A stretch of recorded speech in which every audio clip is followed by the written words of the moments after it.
so stoked we're here. It almost didn't happen. The airlines are worse than ever. Sorry I look like I just got back from a parole meeting. I know what it looks like when I dress nice, and it's kind of having the reverse effect you would imagine. I had a meeting with my daughter's school today, and I have face tattoos, so I try to undo that. Doesn't work. All right. I am going to tell you guys a story. I don't know how many of you here know what kind of comedian I am, but I'm just going to tell you one big story. Is it okay with you guys if I work on a new story? Is that okay? Yes. I want everyone to remember how happy they were in this moment. Okay. If it goes bad, that's kind of on you for being real. Okay, so what story am I going to tell you? I am going to tell you the story about how I found God. Lock the doors! That's right, you idiot! Stop, this is a comedy show. No, I'm kidding. I know that most of my audience is not people who are into God or whatever. I promise it's just a regular funny story and you will enjoy it. I'm not going to be like, give me a guitar, let's rap about the Lord. Even I think that sucks, okay? I'm like, give me a folding chair, I'll hit that guy, for real. So, okay, for me to tell you this story, I first have to tell you the story about how I became an atheist, all right? And that begins early in my childhood. That person cheered for it. There's gonna be a lot of child abuse, so let's all cool down on the, yeah! All right, so, I grew up in the middle of nowhere. I grew up trailer trash. You knew that on account of the context clues. All right? I know you guys have trailers here. And that's kind of a rhetorical question. I can see you all with my eyes. So, listen, it's not an insult. I literally just got telling you I grew up in a trailer, okay? So, I grew up in the middle of nowhere. I'm trailer trash. I tell a lot of stories about it. People from where I am, we call ourselves cowboys, but people out here call us rednecks, I think, which is fine. That's whatever. Or hillbillies, I don't know. But I grew up out there. I tell a lot of stories. Like, for instance, I have a story that I told about how me and my brothers got into a fist fight with some guys, and one of my brothers defeated them by setting someone on fire. That's right. My brother defeated a man with fire like white trash Harry Potter. Okay? Pretty incredible stuff. So, he saw that special later, and then he called me and he was like, it's crazy you told that story. I'm like, you're welcome. And he goes, hey, one question real quick. Why did you use my real name? Hey, my bad. It's on me, my bad, when I used your government name when I described in detail the felony you had committed. I was like, I'm sorry. I'll make it right. And he was like, how? You've already done it. It's in the world. And I was like, okay, I can't undo what I did, but what I can do is throw our other two brothers under the bus. And he was like, your terms are acceptable.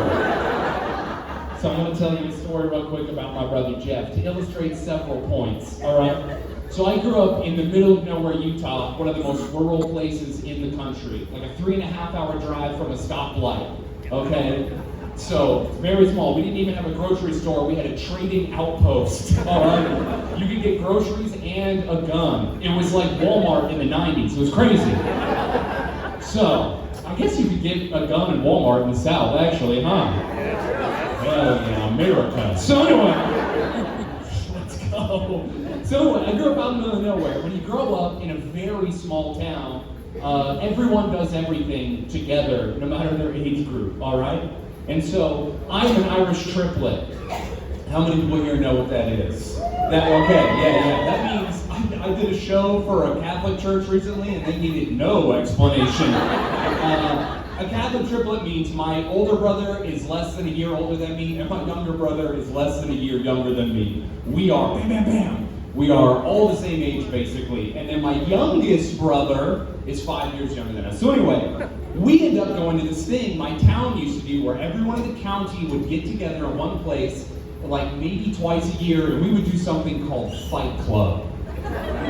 Whatever you're imagining is correct, okay? Just imagine it's just a lot of hill people doing hill people things. Everyone parks their cars in a big circle, everyone gets together, and they turn their lights on, and then people fist fight in that circle, and people gamble on it, and they sell the moonshine they make, or the weed they grow, you know, hill people stuff. And everyone is there, everybody. So I'm in like 9th grade, and my other brother, me and my brothers were high schoolers, were there, my little brother's there, there's a lady wearing a baby, he's drinking moonshine. Everyone has moonshine, okay? So we're all enjoying ourselves watching these fist fights, right? And I'm in 9th grade. As we're standing there, enjoying the fights, just chilling, drinking our drinks, hanging, this dude from like 2 towns over comes up to us. I would say he was roughly maybe 45 years old, but like a rough 45, okay? Like a guy who's been working in the oil fields a long time, okay? Big hands, he was shirtless, he was red, he was very drunk, he was wearing boxing gloves, all right? He comes up to us drunk and he's like, you guys are afraid, you don't want to fight me, you're scared, which one of you is it going to be? He's like spitting at us, calling us on. And we didn't want to fight him, you know, on account of the fact that we were children. So I don't want to fight a 45-year-old drunk man now. So, let alone when I was like 14 and weighed 130 pounds. So we were like, pass on the fist fight, big dog. And he wouldn't let it go. So he's screaming at us, like trying to get in our face and push us. And he steps back and he just starts screaming, because he had been shot with a crossbow. And then me and my brother Danny look over, and my brother Jeff just has a crossbow. This blows our minds. We grew up very poor. We do not have crossbow money, okay? We got slingshot money at best. And we're about to ask him, like, where did you get that? Almost on cue, my brother Jeff's best friend who's on the other side of him goes, I only lent you that because you said you wouldn't use it. Yeah, and you feel stupid now, don't you? What do you mean he wouldn't use it? Firstly, that makes no sense. Who would have a crossbow for fashion? Like my brother's walking around with a hand crossbow on his belt, like women at the fights are gonna be like, oh my gosh, I think this guy might hunt vampires. That doesn't make sense. Women love vampires. All right, we got a few readers in the crowd. Cool. So, this is maybe top 5 hardest times I've ever laughed in my life. I literally thought I was going to throw up from laughing so hard. Which sounds evil, I know. A man had been shot. But, firstly, it was a hand crossbow, so it was a little bitty arrow. Secondly, I would never tell you a story where someone was in mortal danger. I think that would be immoral. This guy was going to be fine. He was what the kids these days would describe as a big back, all right? He was a thicker gentleman, and he absorbed the blow through his side fat, okay? Kind of like a piercing, like a worst day at Claire's situation. And it was very funny because 1, he was trying to fight us and he shouldn't have been. And 2, he was wearing boxing gloves. So he was like, oh, what do I do? Like, help, I don't know. Once you got the gloves on, you're not good for much else, okay? These lobs are clawed up. So he's screaming, I'm laughing, and then he yells out, he goes, someone call the police. Everyone is like, whoa, whoa, whoa. Okay, buddy.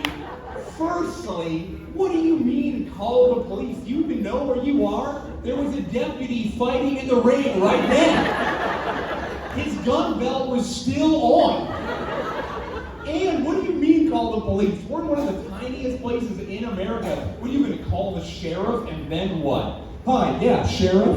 Hey, thank you for taking my call. Yeah, I was trying to fist fight some children. Yeah, and they shot me with a crossbow. Literally, the sheriff would be like, well, shoot them back. Oh, you're wearing boxing gloves? That seems like a you problem. So my brother Jeff defeated a guy like Trailer Trash Blade. Okay? Pretty cool reference if you get it. That's Marvel movie. Okay. So anyway, I grew up in a place with not a lot of rules. All this to say. And so that's pretty cool. I think that is like probably one of the best situations to have if you're an American. Not a lot of people in your business, not a lot of rules. But that also means you don't have a lot of help when you may need it. So this comes in because I also grew up with an abusive stepfather. You also knew that about me on account of the context clues. Yeah, very rarely do parents love tattoos onto your face. Okay? No one gets their face tattooed because it's going good. All right? They're classically beaten onto there. That was a tester joke. You did not do good. I need everyone to walk in. There's going to be about 5 minutes of child abuse material coming in hot. I'm the child in the jokes. It works out eventually. Everyone be cool.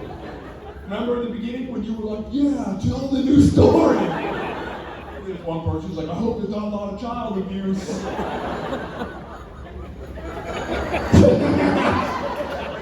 I did have an abusive stepfather. He was none of my brothers and mine's biological father. My mom's a very unlucky lady and she had very bad taste in men. So after not being with our dads, she married a murderer. It's real. This man went to jail for manslaughter twice. They just kept letting him out. The first time, they're like, you promise not to do it again? And he's like, I don't know, maybe. Like, what? They threw him his gun on the way to jail, like, have a nice day. He was in a motorcycle club. He was a bad person. He did a lot of bad things. But I don't think he was a necessarily evil person. I would describe him as incompetently evil. He was only evil when he was drunk, which luckily is only about 90% of the time. Okay? So he wasn't a very good guy. My childhood was full of things that are so horrific, if I told them to you, it would ruin the show. One time I was in therapy, telling the therapist a story from my childhood. She began to weep uncontrollably. It's real. She began to cry so hard she left the room that I paid for. She came back into the room with a card for a different, more powerful therapist. Yeah, I defeated a woman with my childhood. It would not be the last time. I did experience a lot of horrible things for most of my childhood. Unspeakable things. Now you may be asking, like, did you tell someone trying to help? Well, no. Because my mom was working 2 jobs trying to support me and my brothers and do her best. Me and my brothers hid most of the bad things that happened to us from her. She was catching her own beatings. And on top of that, we didn't want to get split up as a family. If we go and tell someone, we're going to get taken out, we're going to get put in different places. So we decided to keep it a secret and we endure our beatings, okay? Now this is not to say that my childhood was all bad, because it wasn't. I grew up in Utah. I grew up surrounded by really kind, wonderful people. I had great friends. I got to rodeo. I got to ride motorcycles. I did a lot of cool stuff kids do. I mean, and also, there are benefits when your parents are asleep at the wheel. Truly. There's a lot of people here from broken homes who are like, that's fair, that's fair. I mean, no bedtimes, no schoolwork. We got to keep any animal we wanted anytime. I have a distinct memory of me and my brothers finding a raccoon that was so fat it was trapped in a garbage can. And we tipped this raccoon out and wrangled him up. And we had my 5-year-old little brother carry it home. And it was so fat, it couldn't stop us. And we're just on the porch of my trailer trying to convince my mom to let it in. We're like, look, it likes us. It's barely biting him. And my brother's holding this raccoon as big as him. It's like, trying to Get after him, his fat neck stopped him. One time, me and my brothers, we were walking together after like baseball practice, and we found like a bird that had fallen out of the nest and was just in the grass. We scoop up this like newborn baby bird, and we run it home. We're like, Mom, can we keep this bird? She's like, no way that thing survives, I do not care. So we go Boy Scout mode. We make him a little habitat, we get him a light, we're feeding him with milk drops and stuff, getting him going. He starts to grow. He's growing, we're saving him. We're like, he's gotta eat better food. He needs like real solid food. And none of us want to chew up worms. So we were like, what's the alternative? Well, there was one restaurant in the town I grew up in, and it was Burger King. Now, I apologize for being so white trash that I consider Burger King a restaurant. That just is what it is, all right? And so we had Burger King in town, and we had a family friend who worked there. On the nights that family friend closed Burger King, me and my brothers would ride our bikes like the 10 miles on this dirt road down to Burger King by the freeway, and we would go, and he would give us old fries and like hamburger meat and stuff that they were going to throw away and let us have it. So we would bring that home and munch on it, but we decided we're going to give it to the bird also. Again, my parents didn't have people food money, let alone animal food money. You know what I'm talking about? So we put this bird on the Burger King diet, and it worked. Not only did it work, this bird grew up to be so huge from the Burger King. He turned out he was a crow. Firstly, he's the biggest crow I'd ever seen in my life. Have you ever seen a bird with pecs? He was jacked. It was insane how jacked he was from fries and hamburger meat, okay? Dude, I know that I was like 9 at the time, but in my mind, he's this tall. Just walking around, like, just so big. And so this bird grows huge. Now, I grew up in a single wide trailer, not a double wide. We didn't have that kind of money. And me and my 3 brothers, we shared a bedroom in the back of the trailer. So our queen mattress took up most of the floor, and all 4 of us slept on it, okay? So that bird was with us in that room. He grew up his entire life just being manhandled by these kids in this tiny room. And he loved us. He was insane. He would peck us and play with us. He'd scream. It was awesome, all right? He'd hang out with my dog and be afraid of him. And just be like, what is up with this cat? You know? So we're hanging out. We named the bird Big Mac. Because he grew up on Burger King and we think that's very funny, right? So one day we're playing video games, hanging out with Big Mac. And I think you can surmise from me telling you about my childhood, we did not have air conditioning, okay? So we opened our little window in the back of our trailer, and Mac jumped up on the window, squoze out, and flew off. Me and my brothers were like, oh, that's right, birds fly. Dang it! Lost our bird. But we grew up working on farms. We're like, we're small town kids. We get nature and stuff. So we're like, you know what? We saved him. He probably has a crow girlfriend. Good for him. Living his life out there in the wild. So we go on about our business. One day we're hanging out, playing Zelda on Nintendo 64, chilling, and Max squeezes through the window, jumps down to the room, and is like, what's up, fellas? What's the Burger King situation right now? Me and my brothers are like, Max, back! Let's go! What are you doing here? And from that day forward, Mac was an inside-outside bird, okay?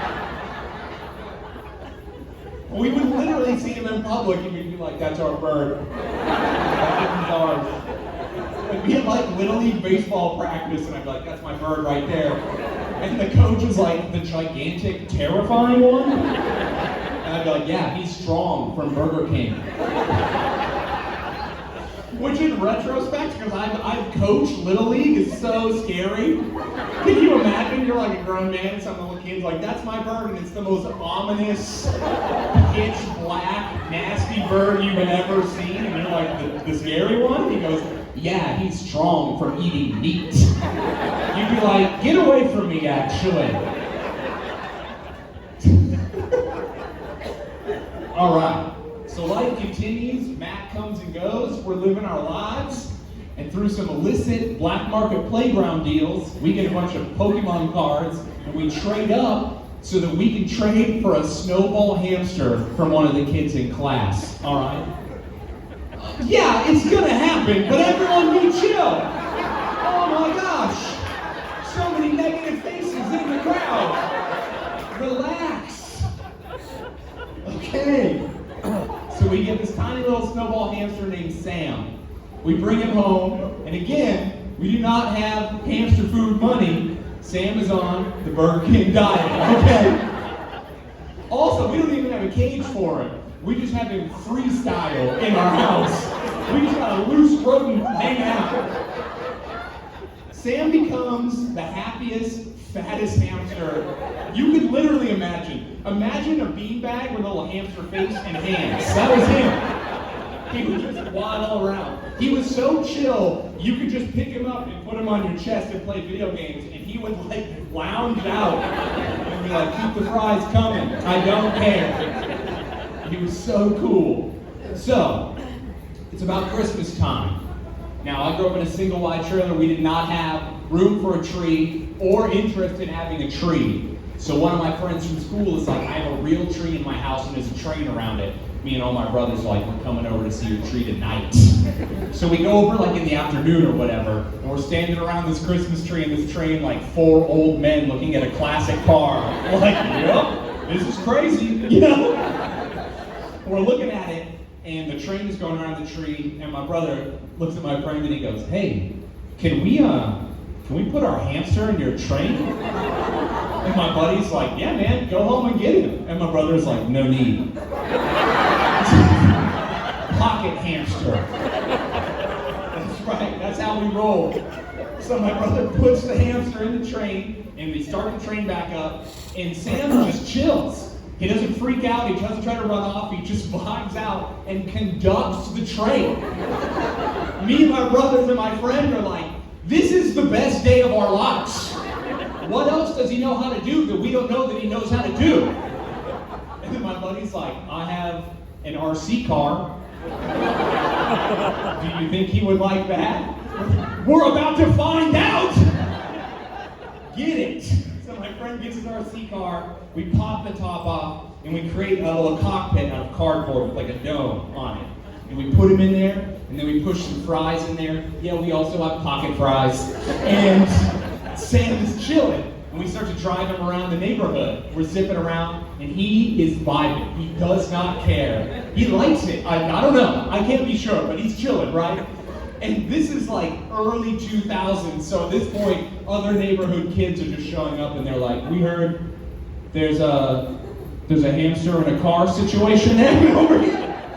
We're just Tokyo drifting him around the corner like, you know there is! Like, everyone's taking turns driving Sam around. We've got this huge group of boys. We're all hanging out, cheering Sam on. One of the kids is like, he conducted a train, he drives a car, so we're building him a boat, right? Every one of us is like, you know we are! Yeah! We build him a raft. We set him sail, and he kills it. Captain Sam. Not a problem for Sam. We fish him back out of the watering hole. We get home that night from a long day of smashing the hamster travel glass ceiling. Okay? We're feeling good. We're pumped. We're playing video games. We're just chilling in our room. And that's when Matt flies down, squeezes in and jumps down. And me and my brothers look at each other, and we knew what had to happen. Yes, now you are correct. Yeah. He's conquered every mode of transportation but one. It's time to fly, baby. So we get some electrical tape and some cereal box cardboard, and we rig Mac up a saddle, okay?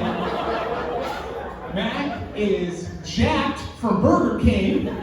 He's the size of a small eagle, okay? And he spent his whole life getting manhandled by us, so he just lets us do it.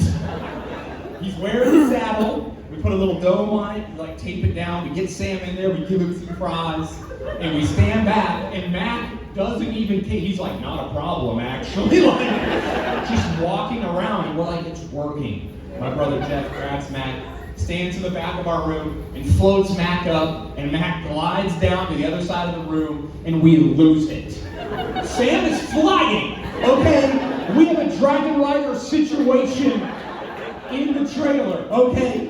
He's the chosen one. This is incredible. We're losing it. We're floating him around, going crazy, you know? We run into the living room. Mom, you gotta come in here. We invented an animal. It's a cramster. Get in here. The hamster is flying. My mom's like, I'm pretty sure none of that is real. Like, you'll see. We run back into our room, we float him around some more, and we just literally had the best day of our lives, right? We're all so stoked, and we get bored, right? And we're just letting them pal around together because it's cool. And then Mac jumps up on the windowsill, turns sideways, squeezes out, and leaves. They did not come back, okay? Now, you guys are being negative. Everyone here groaning. We don't know what happened to them. They could have lived a life of adventure and whimsy, okay? And whimsy. Yeah. Yes. No, they probably died like right away. Honestly, let's be real. Eaten by a hawk is what I would imagine. Utah is loaded with hawks. But here's the thing, even if that's the case, firstly, the circle of life, that's fair. And also, even if he was eaten, for a brief moment in time, Sam soared with the eagles, okay? He had an experience no hamster before, since, or will ever have. Also, let's be fair to the hawk. How sick would it be to be that hawk? You'd be flying, doing hawk stuff, just chilling, and you'd look down and be like, what? No way. There's a 2-for-1 meal deal flying underneath me. You get home that night to your hawk friends, like, everyone shut up, whatever your story you're telling is not as good as mine. I ate a rat taped to a bird today. All the other hawks are like, you lie too much. He's like, you have to believe me. He was the chosen one. So, thank you. Oh, thank you. Pour one out for saying that. So, anyone here who grew up in an abusive household that's wild, that has no rules, no, you grow up when you're like 14 years old, you're a grown man. So me and my brothers, we all decided to plan our exodus. They left in different ways. Some of my brothers lied about their age and became loggers and moved out. One of my brothers just ran away to live with his biological father. I had the worst plan. I joined the army like an idiot. Yeah, I found out you could join on your 17th birthday if your mom signs the paperwork, so I had her sign me over. And to the Army's credit, I scored really high on the test you take when you join the Army. It's called the ASVAB. And the Army recruiter was like, here's the thing, I can tell that you're just some kid trying to escape your town or whatever. What you need to do is get a job you can have when you leave the Army. You should be a helicopter mechanic. You should work with computers. You could change your life. And I was like, no thank you. I would like to avenge 9/11, please. And I joined the infantry like a dumbass. Okay? Yeah, very dumb. No one needs that skill. Nobody. You don't get out of the military and then you get a job at Staples and they're like, we're so glad you work here. Tomorrow we're going to jump out of airplanes and kill a few guys. It's awesome you're here. No. So, I joined the Army. I went to Fort Benning on my 17th birthday. And yeah, I joined the Army to get away from abuse. Super smart. But anyway, listen, I can say a lot of bad things about the Army, but I will say they fed me a lot for the first time in my life, and I got a ton of mentorship and met a lot of really cool people, and they helped me become a man. So now, I'm like 19 years old, almost 20 years, thank you, yeah. I just got out of the military. I'm a grown man, I have money, I have time, I have my whole life ahead of me. What should I do with my freedom and my manhood? I know, I'll beat up my stepfather. So that was my first order of business. Now, I know that that's wrong technically, but it is what I did, okay? I got out of the military and I went directly home. I got to Fort Benning, Georgia. I got onto a bus and I rode it across the country for 3 days, straight to my trailer, okay? I went there and I remember like it was yesterday. I punched my stepdad in the side of the head as hard as I could from behind. Okay. While he was sitting down at a family barbecue. Yes. My family is so white trash, no one even cared. They were just like, oh, look, Shane's home. Like they were pumped.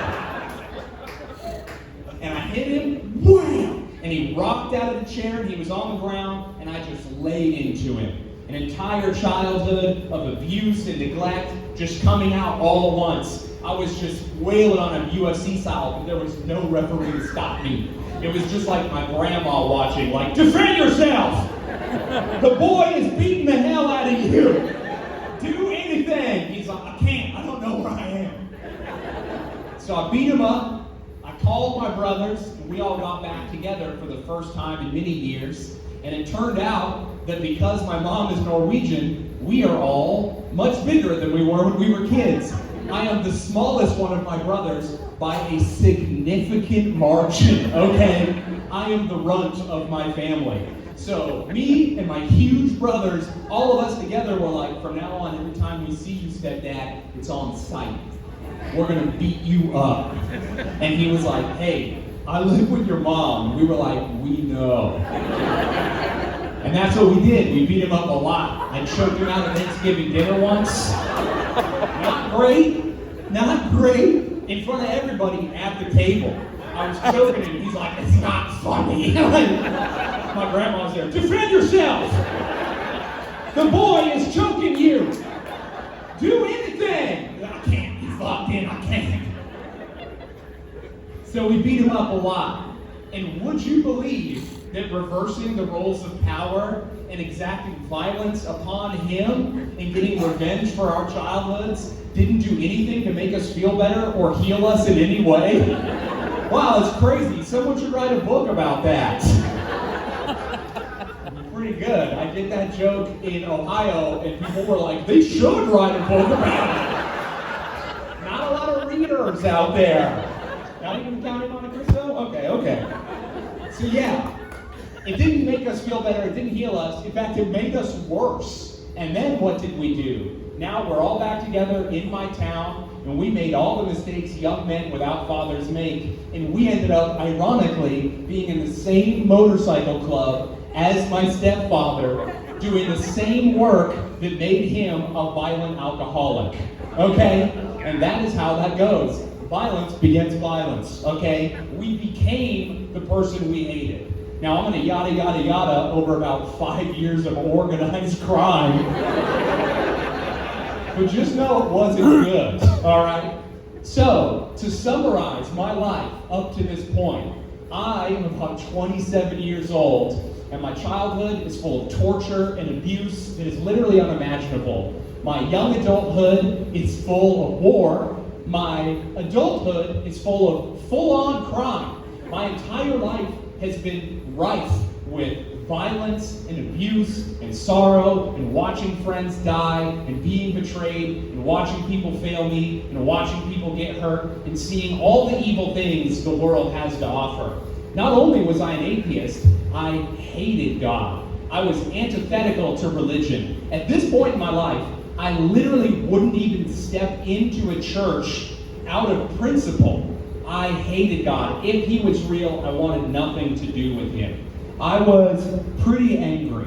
I was resentful, and I was having a bad time, okay? So, me and my brothers decide crime is bad. One of our friends went to prison for life. Another of our friends was murdered. And we were like, oh, those are the only two things that happened to you here. We should get out of this. Luckily, the government has programs to help people who do organized crime fix their lives. And the government will do things like cover your tattoos, and put you in witness protection, and send you away to have a different job, and help you change your life. So that's what me and my brothers did. We changed our lives, we got off of probation, and now it's time to start our real lives. Some of my brothers go back to logging. I decided to start trying to do comedy, and it worked. That's crazy, right? Sure. So comedy's going well. People are like, you have to move to LA or New York. Those are the places you have to go if you want your career to grow. I tell myself, well, LA looks awful. I don't want to go there. I'll go to New York. They're both bad. So I go to New York to pursue my career, and it starts to go well. I have a show. I'm on the radio. I'm making more money than I could have ever dreamed of. I had access to every vice that culture tells you is fun and good. And I had no moral standards to stop me from enjoying them. And I was the most depressed I've ever been in my life. It was insane. No matter how much better my career went, I felt worse. No matter how many women I slept with, I felt worse. No matter how many friends I made, no matter how surrounded I was by people, I felt alone. And I was like, this is insane. How am I less happy than when I was getting beat as a child or in the military? Like, this makes no sense. I'm miserable. I can't enjoy life. I couldn't even play video games. I would play a different video game every 30 minutes. I couldn't even focus on my hobbies. I was like, dude, I'm so depressed. Now this is like 2020, 2019. So everyone on the internet is like, self-care, feelings, self-care, feelings. And all my friends in New York are big into this. New York's a really progressive place. That's fun. And so, well, anyway, listen, take it. Some of it's great. And so, they are all into it. And I decide I should open up to these guys. I gotta tell someone about my depression. So I tell all my friends, who all seem really open to this mental health talk, like, dude, I'm so depressed. I'm miserable. I don't know what to do. Everything's going great. How is this possible? And they're like, don't worry, everyone's miserable. We're all depressed. I was like, I don't think that's right. And they're like, it's normal. And I was like, I don't know. And they're like, listen, we got this under control. If you're going to go to a doctor, tell the doctor that you are depressed. And you probably have a brain chemical imbalance, and he's going to give you drugs that are going to help you. I was like, oh my gosh, that's awesome. So I'll go to the doctor, and he's going to like measure my brain chemistry and get it perfect so that I'm better. And they're like, no, he's not going to measure anything or run any tests. He's going to go off of your vibes. What? Me? My vibes? I'm the guy who owns a motorcycle and a Star Destroyer Lego set and is still sad. We should not trust me. You're just going to go off of what I say? And that is exactly what happened. This is not to say that I think medication is all bad. There are people who super need it, and it's awesome. Science is great. But it's almost as if the medical system is more interested in making money off of us than getting us healthy. But that seems crazy. Who knows? I don't know. No, that's not possible. That's probably a conspiracy theory. They just prescribe us antidepressants because they want money. Anyway. So, I know it's too real. But then my friends are like, okay, good job. You're on it? I was like, okay, I'm on it. And then they go, now you gotta go to therapy. Now therapy seems kind of cool. A safe place to like talk about anything with an impartial person. And I think self-reflection is awesome. I was like, yeah, I'll go to therapy. So I start going to therapy, and I'm in, and it's going. And I tell my friends, how long do I do this before I get better? And they were like, what do you mean? This is forever. And I was like, no, that's not right. I was weirded out by this. A bunch of my friends were like, I've been on SSRIs for like 15 years. And I was like, what? I realized in this moment, my friends weren't telling me it's normal to be depressed. The feeling of being depressed is normal. They're telling me the state of being depressed is normal. And they were not trying to heal, they were trying to feel good. They were medicating themselves, not trying to heal, and I was like, I don't want any part of this. I want to get better. I don't care if it ruins everything. Like, I want to heal. I got to get better. I can't do this. So I decided to do something different, and I was like, who in my life is happy? I got to find someone's happy, I'll copy them, and then I'll develop my own style, and I'll get happy. That's how you get good at something, right? So I'm looking around in my life, and I'm in New York, surrounded by these amazing people. I'm friends with actors and models and comedians and podcasters and influencers. All my friends are rich, single, no obligations. They're killing it. They're doing anything they want. And I'm looking at them, and even though they post about all their successes and they all seem so happy and they all have so many friends and they're all at parties and they all have girls, they're inwardly happy, or they're outwardly happy, inwardly miserable, okay? Whoever you're friends with online or whoever you look up to, I promise you, and during the day they're like, I got the Netflix deal, look how cool this is, oh, I'm doing this, look what a good person I am. And at night, I'm on their close friends and they're crashing out. Okay? They're crying, they're lonely, they don't know what to do, they're miserable. And I don't want to be anything like these people. So I'm like, who in my life is happy? And I start to notice that all my goofball friends from back home in Utah, all my regular friends who lay concrete and stuff, they seem tired. They're always making jokes about how hard it is to have a family and stuff. They're covered in poop more than I think is appropriate. But when I hang out with them, they truly seem happy. Outwardly miserable, inwardly happy. I'm like, there's something to this. I call one of my best friends from home. I don't even say hi. My opening line, are you happy? He goes, yeah. I was like, well, so fast. Like, you're so confident. What, why? And he goes, oh, it'd be an insult to my family if I wasn't. My life is full of love. Why wouldn't I be happy? And I was like, what? Come on, man. My life is full of love. I'm literally like kind of famous. Like I hang out with people. I have 1 million friends. People always want to be with me. And he's like, that's not what love is, bro. Love isn't something you receive. It's not even something you feel. It's something you do. And I was like, what? And he's like, yeah, love isn't a feeling. That's not what love is. You're an idiot. He's like, love is something you do. It's not even something you can get. Getting love doesn't make you feel good. Giving love does, and love is an action. And I was like, what do you mean? And he's like, dude, I have kids. And it is hard. You think I'm not selfish? Do you think my instinct isn't to hang out with myself and not give them all my time? Do you think I like playing catch with someone who can't throw a ball back to me and has to take breaks to poop his pants? Can you imagine if you took a break to poop your pants during catch? We would never play again. It's like, be real. But having kids or having a family is like going to the gym. Sometimes I'm fired up to hang out with my kids. A lot of the time I'm not. I want to be selfish, but I hang out with them anyway. I do the tea party with my daughter. I build the fort with my son. And just like the gym, when you don't want to do it, if you do it, you're always happier after. Because love is something you do, not something you feel. And I was like, word, okay, crazy. Yeah, right? And I was like, whoa, you're making a lot of sense. And he's like, you're soft. New Yorkers make you weak. It's like, you're out there living for yourself. And you've made yourself the center of your world. And because you're online too much, you've convinced yourself that comfort and feeling good is what life is about. That's not what life is about. Love and suffering are inseparable from one another.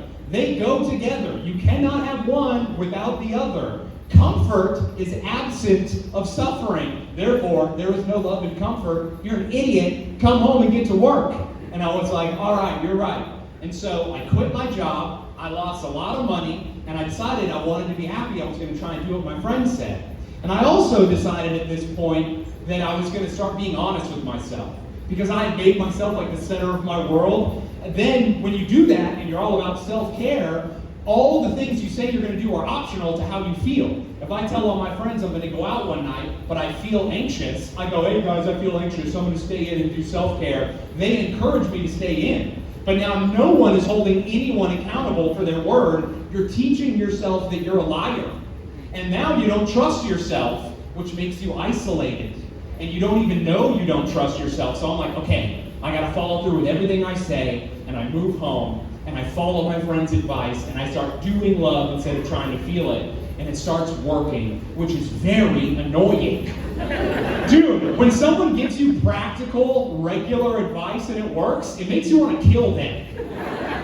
Any woman here who's been like, I don't feel good, and then your husband's like, drink water, and it works, you're like, I'm going to stab you in the face.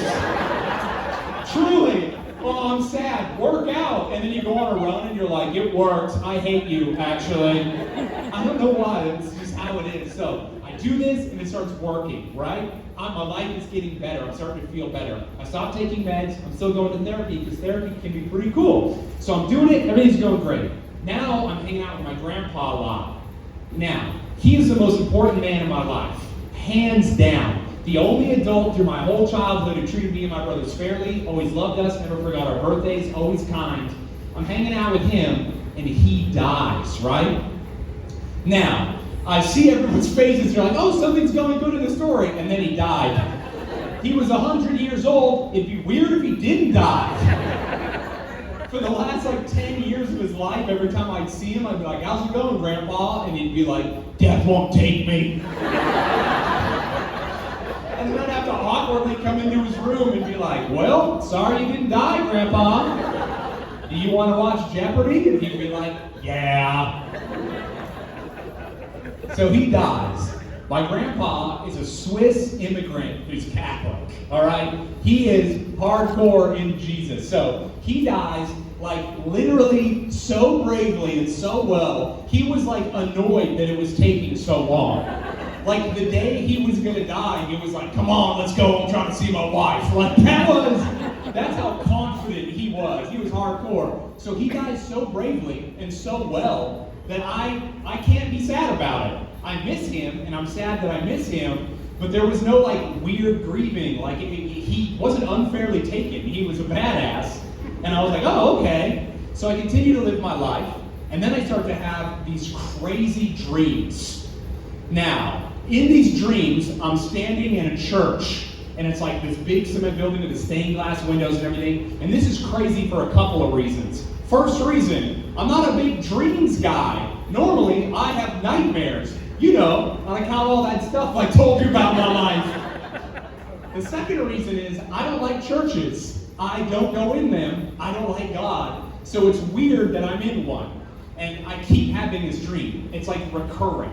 And I'm like, this is crazy. But I moved to Utah from New York to be open to new things. So I'm like, am I getting a vision from my grandpa or something? What is happening? And I decide I'll go to church to get rid of it.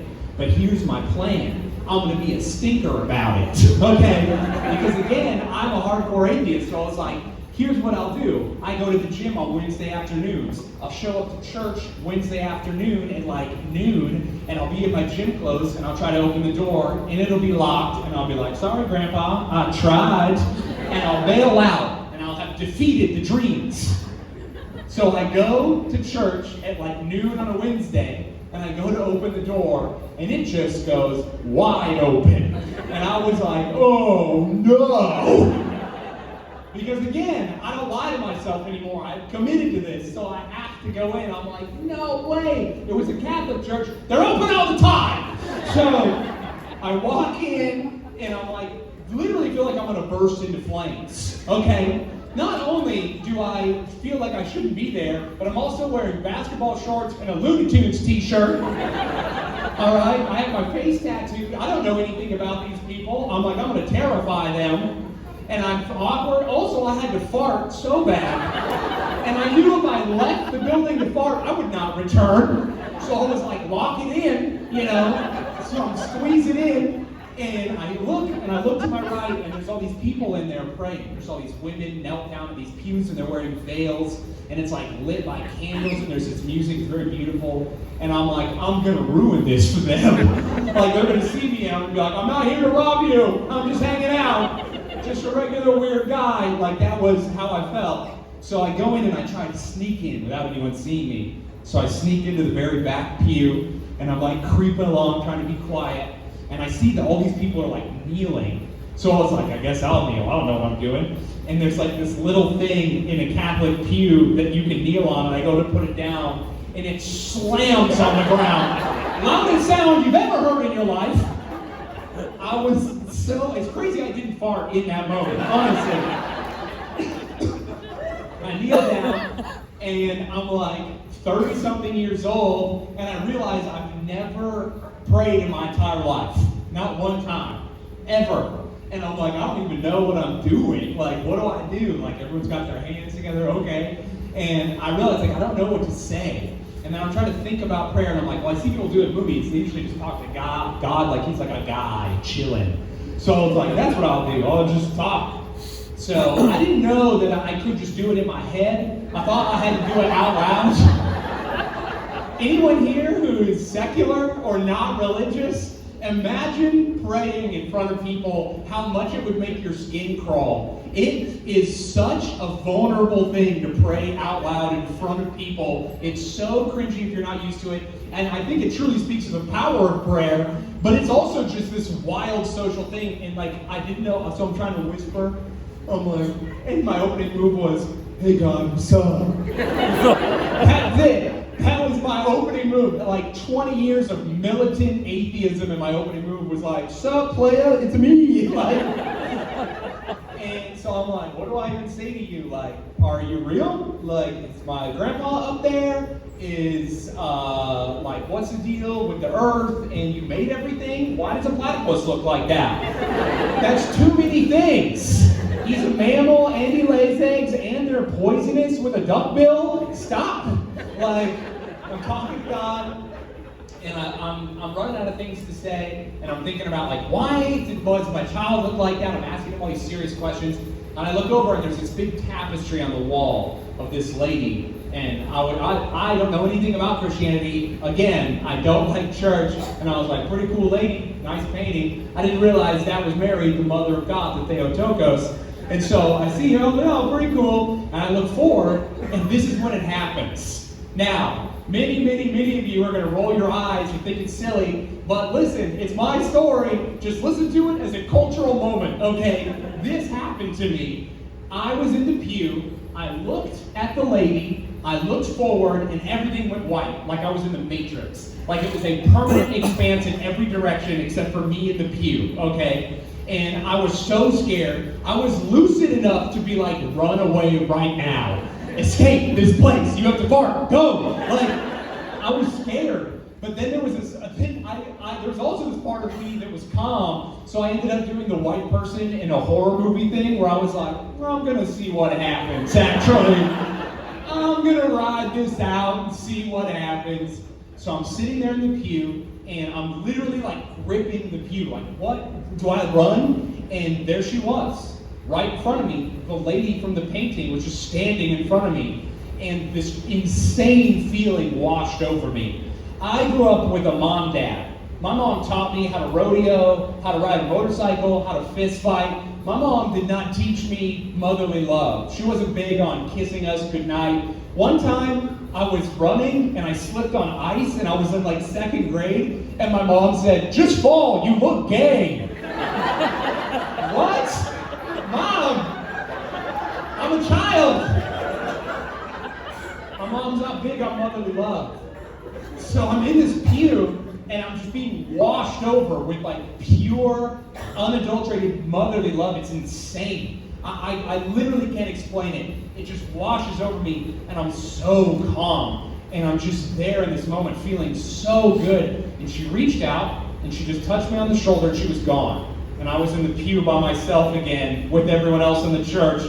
And I was such an atheist at the time that my first thought wasn't like, oh, it was a miracle. And my first thought was, I have to go to the hospital. I have a brain tumor and I am dying.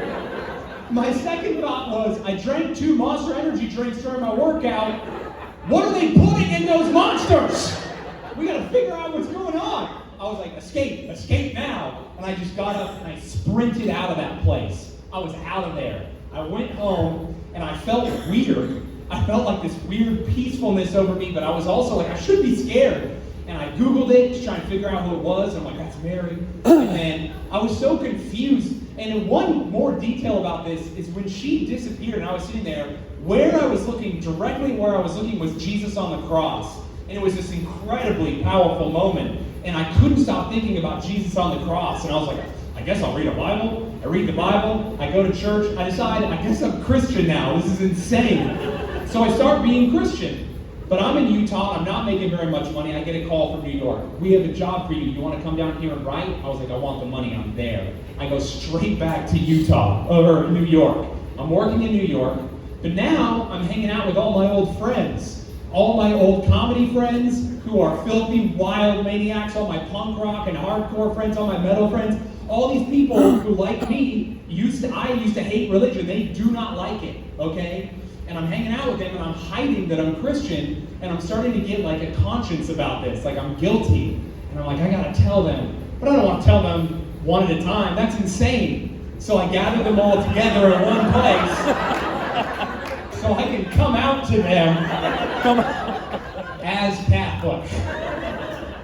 I sit all my friends down, all my lovely friends whom I care about so much, and they're all chilling, and I'm like, here's the deal, guys. I brought you here to this dinner, not just that dinner, but like, I had this experience in Utah, and I just want you to know that I'm a Christian now. And they were like, no! Like, fully I knew how they would react. They were like, no way! And one of my friends was like, what kind of Christian are you? And I was like, I'm Catholic. And they were like, what? That's the worst one! Why would you pick that one? And I was like, hey, don't be rude. Nobody picks being Catholic. That's crazy. You thought that I converted, and I was like, what flavor of Christianity should I be? Should I be one of the ones that never does anything and hangs out at home and vaguely talks about it? Or should I be the one with all of the rules? That's crazy. You know, in Catholicism, you can sin in your own imagination. I'm not even safe up here. Jesus is literally in my mind, like, are you thinking about boobs right now? And I'm like, no. And he's like, I'm God, I can literally see the boobs in your head. And I'm like, I'm so sorry, I don't know why they're up there. Get out! St. Michael's, help! Get the boobs out! Like, it's a problem. I have to have 9 kids, are you sure? I'm not Catholic because I think it's fun or I picked it. I'm Catholic because I think it's true. So, I tell my friends this and they're like, fair. And then one of my friends was like, immediately he goes, okay, do you hate me because I'm gay? And I was like, did you think I joined the Inquisition or something? Like, what do you think is happening right now? No, I don't hate you for anything like that. Firstly, if I stopped loving you because you were a sinner, I would be in direct opposition to Jesus. He literally hung out with sinners. He hung out with tax collectors, and we can all agree we're homophobic against those guys, okay? They are the worst. I was like, listen, I love you. I'll tell you the truth about how I feel and what I believe, but I still want you to have all the things that are due to your human dignity. Just because I'm not going to come with you to one parade a year doesn't mean I don't want to share your victories, love you, play games with you, go to movies with you, be there when you're sick. Like, you're my friend, I love you. And he's like, all right, fair enough, I can get down with that. I was like, okay, sick. And one of my friends was like, do you still believe in science? What? I didn't even know that would be a question. What do you mean, do I still believe in science? He's like, so you believe in the Big Bang? And I was like, dude, our school system is failing. I am going to hurt your feelings. The Big Bang is a Catholic theory. Most people don't know this. It's almost like our textbooks were written by someone who hates us. Anyway. Ghislaine Maxwell's father. But anyway, it doesn't matter. It doesn't matter.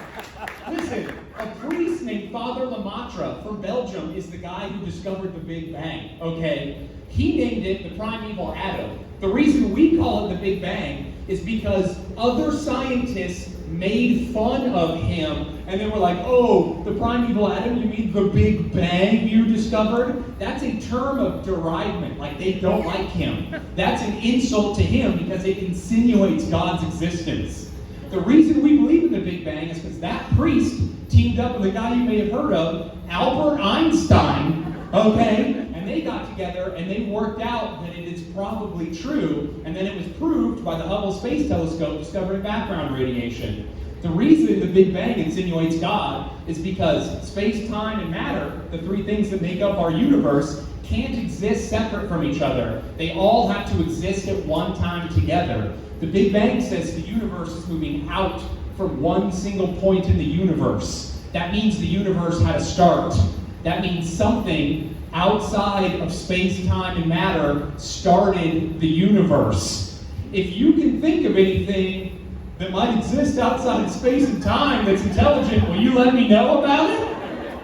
Now, a lot of atheists will be like, whoa, it doesn't have to be God. I think science will eventually figure it out. Oh, cool, so you have faith?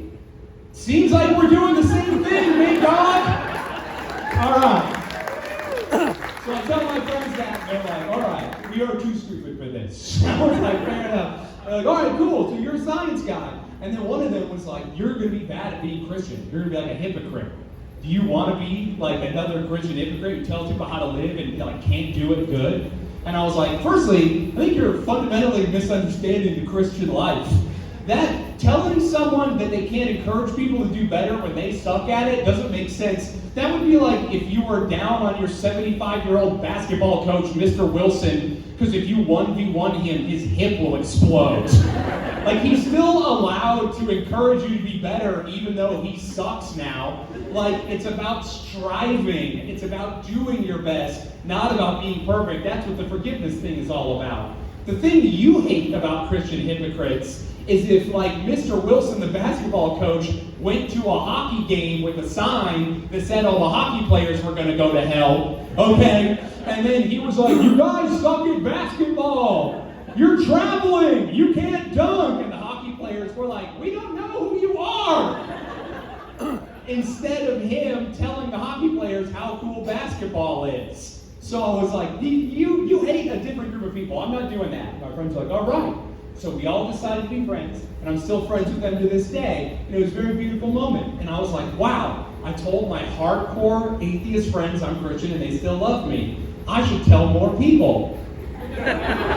Huge mistake. My family took it hard. My aunt is a hardcore Southern Baptist. She literally screamed on the phone and hung up on me. And then she called back and she goes, did you swear allegiance to the Pope? If he called a crusade, be honest, would you go? I was like, hey, stop saying awesome stuff and acting like it's not awesome. I have atheist friends who would come on the crusade. We want the swords. We will defeat the machines. Okay? I told the internet, huge mistake. Yeah, I lost tens of thousands of followers overnight. I got doxxed. Someone threw a rock through my mother's window. I lost work. People petitioned the clubs I was working at to get me removed. Ex-girlfriends of mine were harassed. I had to move out of my apartment because people who were friends with my roommates wouldn't come over because I was Christian. It was insane. It was insane. It was some of the worst couple months of my life. Death threats. I had to get security for shows. It cost me all this money. It turns out the tolerance, kill them with kindness people, mean kill them with kindness literally, okay? So, I survived all these experiences, and I'm like, awesome. I'm through the other side. Time to be Christian. I gotta get baptized. I was very nervous about this, because as Catholics, we baptize babies. So I was like, what is it? Gonna be like 9 babies and a gang member? Is that what it's gonna be? Just 9 beautiful families with their newborns and me like, sorry about the vibe, everybody. My bad. Just watching the priest dunk them, and I'm like, that looks safe and nice. Could you dunk me like the baby? Could you pick me up and get me in there? No. So, I got baptized. I'm living my life, and it's going well. So, many of you are hearing this story, and some of you are like, oh, it was a fun story, and some of you are like, are you trying to make us Christian? I don't know, is it working? I'm just kidding! I'm kidding. That's that very lame thing, like a guy who texts a girl at night, like, do you want to kiss? And she's like, no, and he's like, I was just kidding, unless, no, that sucks. Truly, I just want to tell you an authentic story, and I think it's weird that it's taboo if I tell it and Jesus is in it. It's very funny. I've had people like stand up in the middle of the show and scream at me or ask for their money back, and I watch them laugh for the first 45 minutes, which is wild. I have an entire comedy special titled Ghosts Are Real. In that special, thank you. In that special, I talk about the supernatural. Not one time ever did an atheist come up to me after the show and be like, you want me to believe in the supernatural? I hate you. I'm out of here. But if I come up here and I'm like, spirits are real, and one of them loves you unconditionally, people are like, I'm gonna crash out! Like, okay, weirdo. So, I'm gonna get out of here. But before I do, I want to say one thing. You guys have been really fun. Thank you. I appreciate all of you. I hope you enjoyed this very silly story. If you're not religious, I hope you just had a cultural moment and you just appreciate it. It's fun, you know? I don't want you to be anything but yourself. But the first time I ever did this story, it was insane. A woman tried to get her money back. Someone tried to come on stage to stop me. People harassed me after the show. It was wild. It was like one of the craziest experiences in comedy I've ever had. But I was in the meet and greet line after all that bad stuff happened, and there was this old punk rock dude, classic gutter punk from like the 70s, some Sid Vicious looking guy, so many piercings in his face, shirtless with a leather jacket, just the coolest guy you can imagine, right? He was awesome. And he comes up to me with his old faded tattoos and stuff, and he's like, I'm an atheist. And I was like, I can tell on account of the context clues. He's like, I love the story, bro. I think it's cool to just hear different perspectives and talk, and I'm happy for you. And I was like, genuinely, I'm gonna cry. Like, that means so much to me. Can I hug you? And he was like, get in here, bro. He smelled crazy, okay?